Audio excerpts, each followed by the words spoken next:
നമസ്കാരം. പതിരും കതിരും.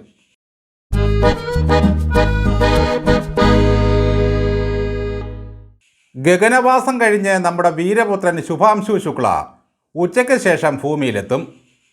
മയോ ക്ലിനിക് വാസം കഴിഞ്ഞ് നമ്മുടെ ശുഭാംശു പിണറായി ദുബായ് വഴി കാലത്തെ തന്നെ കേരളത്തിലെത്തി. ശുഭാംശു പരീക്ഷണാർത്ഥം ബഹിരാകാശത്തേക്ക് കൊണ്ടുപോയ വിത്തുകൾ എല്ലാം മുളച്ചെങ്കിൽ പിണറായി വിജയൻ വറുത്തതും മുളയ്ക്കുന്ന അവസ്ഥയാണ് കേരളത്തിൽ. വല്ലാത്തൊരു ശൂന്യതയായിരുന്നു കഴിഞ്ഞ 10 ദിവസം ഈ മലയാള നാട്ടിൽ. സൂര്യന് ശോഭ കുറഞ്ഞിരുന്നു. അറബിക്കടലിലെ തിരമാലകൾക്ക് പഴയ പോലെ പൊങ്ങാൻ തോന്നിയില്ല. ക്ലിഫ് ഹൗസിലെ മരപ്പട്ടികൾക്ക് മൂത്രം മുട്ടി. ഹെലികോപ്റ്റർ ചിറകുകൾ വാടി നിന്നു. കവചിത വാഹനങ്ങൾ അകമ്പടി സേവിക്കാൻ ആളില്ലാതെ ചക്രശ്വാസം വലിച്ചു. നിരത്തുകളാ രഥഘോഷയാത്രകൾക്കായി കാത്തുകിടന്നു. കാറ്റേ, കടലേ, തിരമാലകളെ, ഇതാ നമ്മുടെ ദൈവം തമ്പുരാൻ വന്നിരിക്കുന്നു. ദൈവത്തിൻ്റെ ഉള്ളംകൈയിൽ നിന്നും പ്രവഹിക്കുന്ന ആ പ്രകാശധാര നമ്മെ വീണ്ടും ഉന്മേഷത്തിലാക്കുന്നു. ഒരു 100 കൂട്ടം പരാതിയുമായി കാത്തു നിൽക്കുകയാണ് ദേവസഭാതലത്തിലെ മാന്യ മന്ത്രിമാരെല്ലാം. ആദ്യം കൊഞ്ചി പരാതി പറഞ്ഞു തുടങ്ങുക ഉന്നത മന്ത്രി ആർ ബിന്ദുവായിരിക്കും. കീം കീം കീം കീം കീം കീം കീം, മുമ്പിതുപോലിമ്പമെഴും ഗന്ധം ഗന്ധിച്ചതില്ല മേ മേ മേ. കീം പരീക്ഷാഫലം കുളമാക്കാനുള്ള തീരുമാനങ്ങൾ കൈക്കൊണ്ട ശേഷമായിരുന്നു പിണറായി വിജയൻ്റെ അമേരിക്കൻ യാത്ര. അതെന്തായാലും കുശാലായി.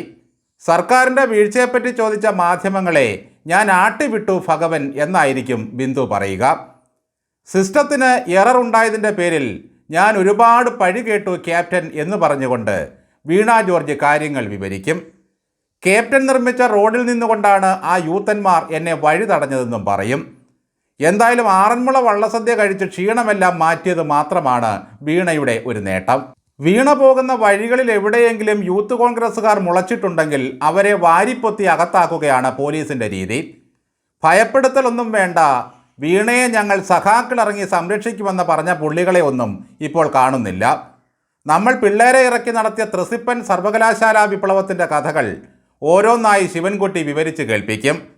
അവർ മരയോന്തുകളെ പോലെ സർവകലാശാല കെട്ടിടത്തിലേക്ക് വലിഞ്ഞു കയറിയ രംഗം ശിവൻകുട്ടി മാമൻ കാണിച്ചു കൊടുക്കും.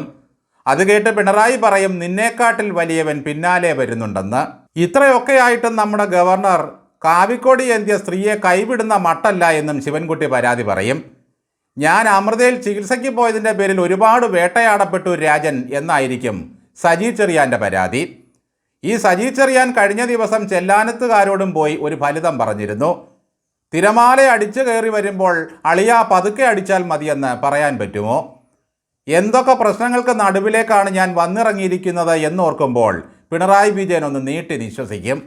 അതിനുശേഷം പ്രശ്നങ്ങൾ ഒന്നൊന്നായി പഠിക്കും. നമ്പർ ഇട്ട് ഓരോന്നും മറികടക്കും.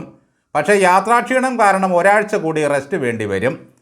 ദൈവം പോലും പ്രപഞ്ച സൃഷ്ടി കഴിഞ്ഞ് ഒരു ദിവസം വിശ്രമിച്ചു. പിന്നെയല്ലേ അവതാരം വിജയൻ. US നിന്നും ദുബായിൽ വന്ന് ഒരു വിശ്രമം, അവിടെ നിന്ന് നാട്ടിലെത്തിയ ശേഷം ഒരു വിശ്രമം. ഇതിനെയാണ് വിപ്ലവത്തിൻ്റെ വിശ്രമ ജീവിതം എന്ന് പറയുന്നത്. ജാലിയൻ കണാരൻ വെടിയടിച്ച പോലെ വല്ല വെടിയും അമേരിക്കൻ യാത്രയെപ്പറ്റി അടിക്കുമോ എന്തോ. ഈ അപ്പച്ചനല്ലേ പണ്ട് നമ്മുടെ ടൈം സ്ക്വയറിൽ വന്ന് ഇരുമ്പ് കസേരയിൽ ഇരുന്നത് എന്ന് പറഞ്ഞ് ആരെങ്കിലും അടുത്തുകൂടി പരിചയപ്പെട്ട് കാണുമോ? മയോ ക്ലിനിക്കിൽ കാണാൻ വന്ന ട്രംപിനോട് പിണറായി പറഞ്ഞോ എന്തോ, ഇസ്രായേലിനെ പോലെയുള്ള തെമ്മാടി രാജ്യങ്ങളുമായി കൂട്ടുകൂടരുതെന്നും അങ്ങനെ സംഭവിച്ചാൽ അമേരിക്കയുമായി യാതൊരു നയതന്ത്ര ബന്ധവും കേരളത്തിന് ഉണ്ടാകില്ല എന്നും. അതിന് മറുപടിയായി ട്രംപ് ഇങ്ങനെ പറഞ്ഞിട്ടുണ്ടാകും, of course mister Pinarayi Vijayan. Govindan പറയുന്ന പരാതി കേൾക്കുമ്പോഴായിരിക്കും സൂര്യൻ കരിഞ്ഞു പോവുക.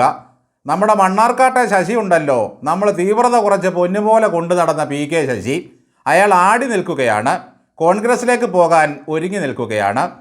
ബേബി സഖാവിനെ വിളിച്ചാൽ പുള്ളിക്കാരൻ ഫോൺ എടുക്കുന്നുമില്ല. പലസ്തീൻ ഐക്യദാർഢ്യത്തിൻ്റെ ഭാഗമായി രാത്രി 9 മുതൽ 9:30 വരെ ഫോൺ ഓഫ് ചെയ്തിരിക്കുകയാണ് ബേബി. പുള്ളി പറഞ്ഞിട്ട് വേറെ കമ്മികൾ പോലും കേട്ടില്ല.